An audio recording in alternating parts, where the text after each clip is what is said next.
नमस्कार दोस्तों, हरे कृष्णा। मैं तुषार ठाकुर आप लोगों का स्वागत करता हूँ अपने चैनल पर।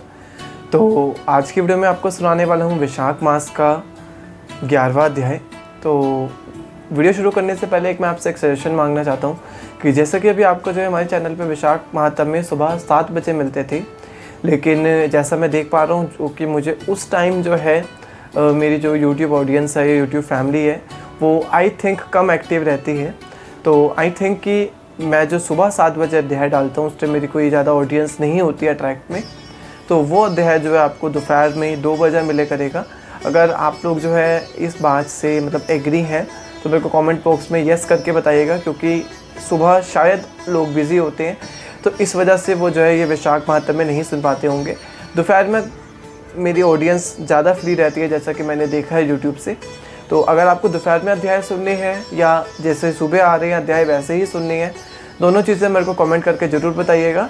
तो चलिए देख लेते हैं कि 11वां अध्याय किस प्रकार है। वैशाख मास महात्म्य 11वां अध्याय।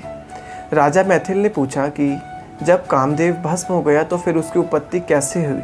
शुकदेव कहने लगे कि यह कथा स्वामी कार्तिक के जन्म की है जो यश और पुण्य देने वाली है। जब महादेव जी ने कामदेव को जला दिया तो उसकी स्त्री रति अपने पति को भस्म हुआ देखकर शोक से मूर्छित हो गई। जब 2 घड़ी के पश्चात उसकी मूर्छा गई तो अत्यंत विलाप करने लगी, जिससे सारा तपोवन दुखमय हो गया। अब रति ने चिता में जलकर शरीर त्याग देने का विचार किया और अपने पति के मित्र बसंत को पति की अंतिम क्रिया करने को बुलाया। जब तक वह चिता बना रही थी कि बसंत भी वहाँ पर आ गया। वह रति को देख अति दुखित हो रति को समझाने लगा और कहने लगा कि आत्मघात करना उचित नहीं है, ये सदैव पाप है, धर्म से विपरीत है।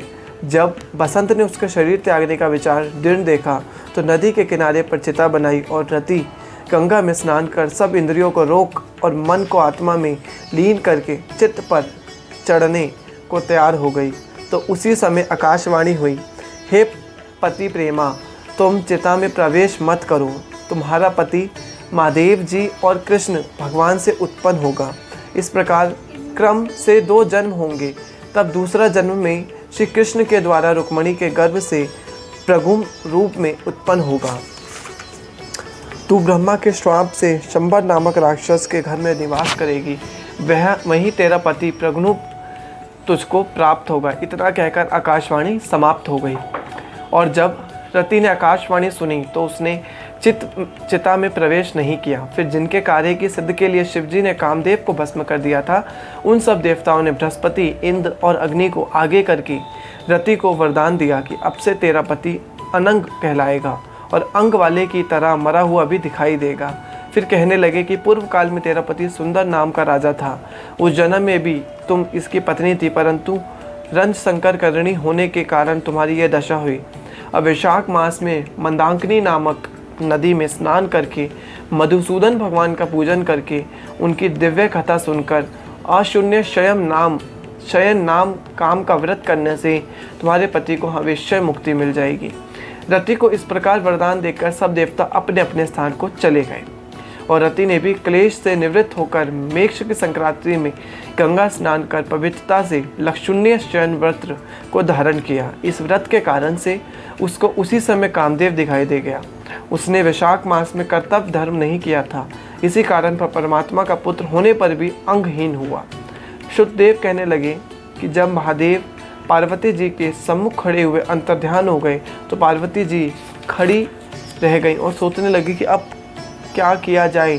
तब उनके पिता हिमाचल उन्हें अपने घर ले गए, परंतु पार्वती जी ने श्री शिव जी के गुणों पर इतनी मगन हो गई कि उन्होंने अपने मन में ही ठान लिया कि शिव जी ही मेरे पति होंगे। और वह अपने पति को समझाने पर कुछ विचार कर श्री शिव जी की मूर्ति को अपने में धारण करके गंगा तट पर जाकर घोर ताप करने लगी। भोजन आदि छोड़कर तप करती बड़ी बड़ी जटाएं उनके सिर पर हो गईं। इस प्रकार 1000 वर्ष तक शिव जी की आराधना करती रहीं। एक दिन सायकाल के समय श्री महादेव जी पार्वती जी की परीक्षा लेने के लिए ब्रह्मचारी वेश धारण करके उनकी परकुंठी में आकर उनके अचल भक्ति देखकर कहने लगे कि हे बद्री, जो तुम्हारे मन में हो वरदान मांगो। तब पार्वती जी कहने लगी कि मैं यही वरदान मांगती हूँ कि आप मेरे पति हो। तथास्तु कहकर श्री शिव जी ने सप्त ऋषियों को बुलाया और उपस्थित होने पर उन्हें आज्ञा दी कि तुम हिमाचल के पास जाओ और उन्हें विवाह का प्रस्ताव सुनाओ। सातों ब्रह्मवादी ऋषि चारों तरफ प्रकाश करते हुए आकाश मार्ग से हिमाचल के घर पहुँचे। राजा ने उनको यथोचित पूजन आदि से सत्कार किया। तब ऋषि ने कहा कि हे राजा हिमाचल, तेरी कन्या पार्वती पहले दक्ष की कन्या सती थी, जिसने अब अपने पति की यज्ञ कुंड से में गिरकर अपने प्राण त्याग देते। इनका परिग्रहण करने के योग्य सिवाय शिव की और कोई नहीं है, इसलिए तुम अपनी कन्या का विवाह श्री शिव जी के साथ कर दो। तो हिमाचल ने कहा कि मेरी कन्या ने तो छाल के वस्त्र पहन कर गंगा तट पर शिव जी के साथ विवाह करने के लिए अनशन व्रत धारण किया हुआ है, सो उनके मनोकामना पूर्ण हुई।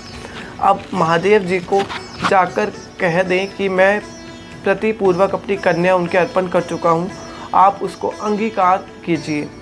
फिर हिमाचल कन्या के विवाह के प्रबंध के लिए सोचने लगा। उधर सप्त ऋषि श्री महादेव जी के पास और विवाह निश्चित करके चले गए। इसके पश्चात निश्चय तिथि पर लक्ष्मी आदि सभी देवियों और विष्णु आदि सभी देवताओं ने विवाह महोत्सव देखने के संग बारात लेकर श्री महादेव जी बैल पर आरूढ़ होकर चारों ओर भूतगण और से सेवित शंख भैरी मृदंग आदि ब्रजों के शब्दों के साथ तथा वंदीजनों के साथ ऋषिगणों के वेद ध्वनि में हिमाचल के घर में प्रवेश किया और सुंदर शुभ मुहूर्त लगन तथा शुभ ग्रहों की दृष्टि में हिमाचल ने अपनी कन्या श्री पार्वती जी का विवाह श्री महादेव जी से करा दिया। महोत्सव के पूर्ण होने पर श्री शिव जी लौकिक धर्म का पालन करने लगे। संपूर्ण ऋषि और सिद्धियों से युक्त इंद्र के भवन के समान हिमालय के शिखर पर नंदिनी के तीर पर वन के बीच में जहाँ भौरे गूंजते और पक्षी अपना सुंदर शब्द करते पार्वती के साथ दिव्य 1000 वर्ष तक रमण करते रहे।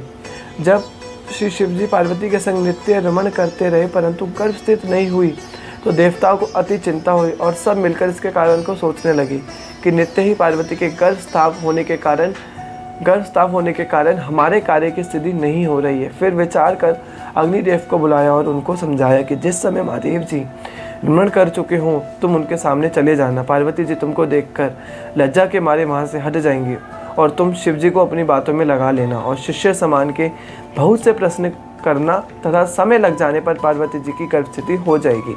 अग्निदेव ने ऐसा ही किया और रमण के समय वहां पहुंच जाने से पार्वती जी वस्त्रहीन होने के कारण लज्जा के मारे रमण छोड़कर एक तरफ हो गईं। शिव जी महाराज को ऐसे समय में अग्निदेव को आना बहुत बुरा लगा और उन्होंने शाप दिया कि मेरे वीर्य तुम्हारे मुख द्वारा से तुम्हारे उदर में प्रवेश करें। तब अग्नि ने उस वीर्य को अपने उदर में ग्रहण कर लिया और 10 महीने बीत जाने पर उस तेज वीर्य को गंगा जी में डाल दिया। गंगा जी भी उसको सहन ना कर सकी और उसको सरकंडों में फेंक दिया और वहाँ पर उसके 6 भाग हो गए। तब ब्रह्मा जी की 6 कन्याओं को भेजा। उन्होंने उन 6 भागों को जोड़ जिसमें 6 मुख और 1 अंग ऐसी आकृति का बालक बन गया। वह बहुत दिनों तक उन सरकंडों में ही पड़ा रहा। एक दिन श्री महादेव जी और पार्वती जी बैल पर चल रहे थे कि सहसा पार्वती जी के स्तनों से दुग्ध की धारा बहने लगी। तब पार्वती जी ने महादेव जी से इसका कारण पूछा तो श्री महादेव जी बोले कि हे देवी, मैं इसका कारण कहता हूँ। देखो यह पास में ही तुम्हारा पुत्र पड़ा हुआ है। और फिर भी श्री महादेव जी ने पिछली सारी कथा सुनाई और कहा कि उसी को देखकर तुम्हारे स्तनों में दूध आ गया है क्योंकि वह तुम्हारा ही पुत्र है। महादेव जी यह बात सुनकर पार्वती जी ने उस बालक को उठा लिया। तब उसने अपनी गोद में बिठाकर उसको अपने दूध पान कराकर इस प्रकार पार्वती जी ने स्नेह से मुग्ध होकर उसको कैलाश में ले गई और उसका पालन पोषण करने लगी। सुखदेव कहने लगे कि राजन, यह कुमार के जन्म की कथा मैंने तुमसे कही। इति श्री वैशाख मास 11वां अध्याय संपूर्णम। आशा करूँगा आपको बहुत पसंद आया होगा। पसंद आया तो जरूर वीडियो को लाइक करेगा। आज के लिए इतना ही, फिर मिलेंगे अगले वीडियो में। जब तक के लिए बोलते रहिए हरे कृष्णा।